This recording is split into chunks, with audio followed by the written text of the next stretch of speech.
मेरे भाई की टूटी लड़ी में जो साथ दिया है मैं सबका आभार प्रकट करता हूँ। अगर आप एक ऐसे सम्मानित विधायक धर्म सिंह छोटकर जिनको अपमानित किया एक अधिकारी के द्वारा, उनके अपमान का बदला लेने के लिए अगर आप आए हैं तो साथियों, बार बार पंचायत की आवश्यकता नहीं है, निर्णय करने की आवश्यकता है।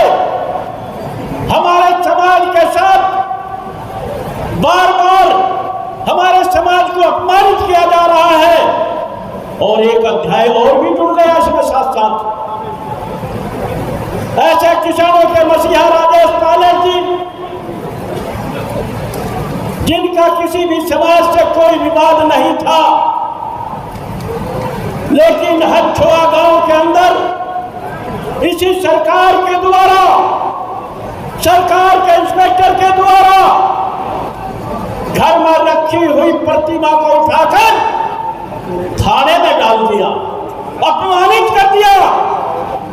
क्या आप लोगों का खून नहीं खोल रहा साथियों?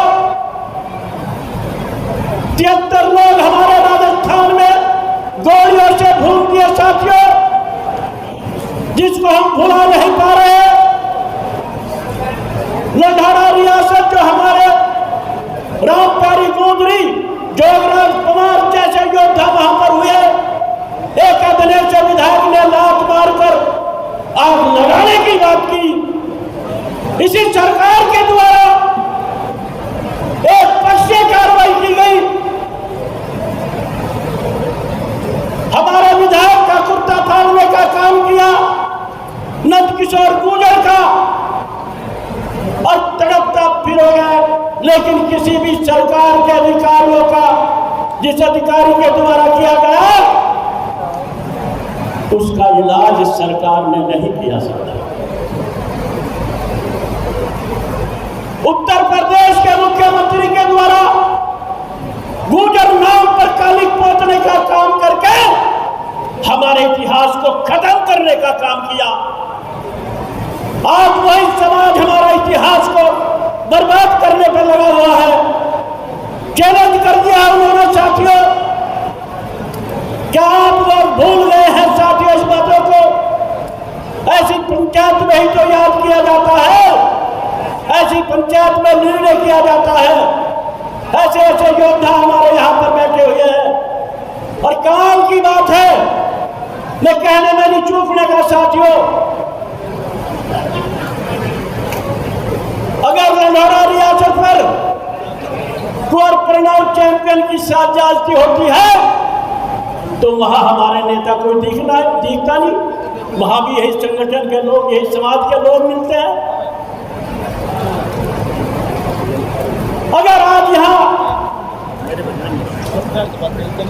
हमारे विधायक धर्म सिंह छोटकर के साथ में अन्याय जुल्म हुआ, अपमानित करने का काम किया गया, तो कहां चला गया हमारी लीडरशिप? जब इन पर आफत आवे तो समाज याद आता है, और जब उनका काम निकल जाए तो वहां कहीं दिखने का काम नहीं है। तो हमें सबको निर्णय करना पड़ेगा। जो ऐसी आफत में ऐसी अपमानित करने वाली सरकार के खिलाफ खड़ा होकर हमारे साथ बोल नहीं सकता, तो उनका भी आपको निर्णय करना पड़ेगा। कब तक पिटोगे? कब तक अन्याय सहोगे? कब तक ये हमारे समाज के लोग यहाँ बैठकर अपमानित होते रहेंगे? तो हमारे लीडरशिप कहाँ चली गई? कहाँ जा रही हमारी लीडरशिप? उनके बारे में भी आपको निर्णय करना पड़ेगा, क्योंकि अगर वो लीडरशिप हमारे पास आज होती तो इनकी हिम्मत नहीं सरकार की, नतमस्तक होकर आपके बीच में आना पड़ता आज ही। लेकिन हमारी जो लीडरशिप है, जो सरकार में बैठे कब्जावर लीडर है, वो घर में बैठे हुए अपना मस्ती ले रहे हैं। उन्हें यह नहीं पता यहाँ समाज सुबह से 7-10 बजे से बैठा हुआ है और किस तरह से यहाँ हम अपमान को सहने का काम कर रहे हैं। इस पे भी हमें निर्णय करना पड़ेगा साथियों। यह लड़ाई बहुत बड़ी लड़ाई है।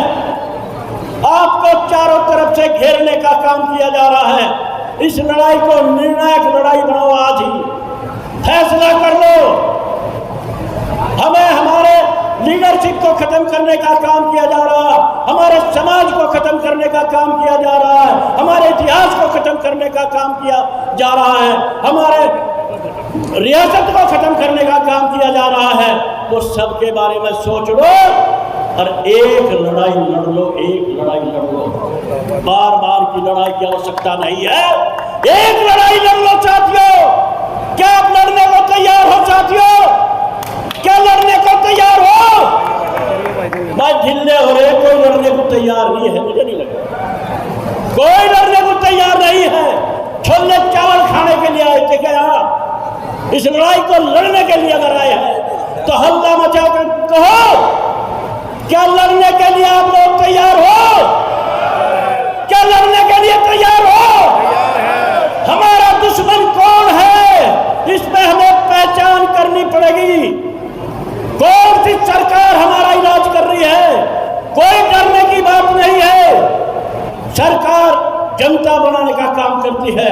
अगर आपने एक बार मुंह घुमा लिया ना तो सरकार वो फिर भर्ती पाकर पड़ेगी। डरने की आवश्यकता नहीं है किसी को।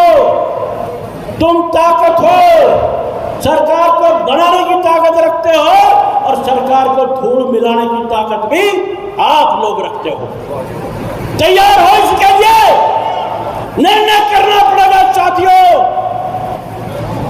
अगर इस अपमानों का बदला लेना है तो कोई डरने की जरूरत नहीं है। हरा देंगे तख्ते को हम। और जो हमारी आज यहाँ हमारे अध्यक्ष जी हैं जो तय करेंगे, हम सब इनके साथ हैं।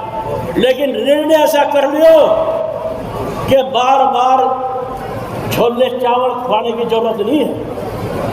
छोले चावल खाने की जरूरत नहीं साथियों। जहां बुलाया जाए घर से खाना बांध कर जाओ, अपनी सवारी में आओ, पैदल आओ, हथियार लेकर आओ, अपने ट्रैक्टर लेकर आओ, अपनी गाड़ियों से आओ, लेकिन किसी के भरोसे ना होकर इस लड़ाई को इकट्ठे होकर लड़ लो साथियों। बहुत बहुत धन्यवाद साथियों, बहुत बहुत आभार। और हमारी प्रतीक जनशक्ति पार्टी हर तरह से आपकी साथ है, हर तरह से लड़ाई लड़ेगी। गांव मीरकपुर आपकी साथ है, पूरा क्षेत्र आपकी साथ है, सहारनपुर के एक दिग्गज एक पड़ा यहाँ से सारे आपके साथ है। कोई घबराने की जरूरत नहीं है। जैसे लड़ाई पहले लड़ी है, जैसे राजस्थान में लड़ाई लड़ी है, फिर वही लड़ाई लड़ने की आवश्यकता है और सरकार को धूल में मिलाने की आवश्यकता है। धन्यवाद। जय हिंद, जय भारत, जय गुजर समाज।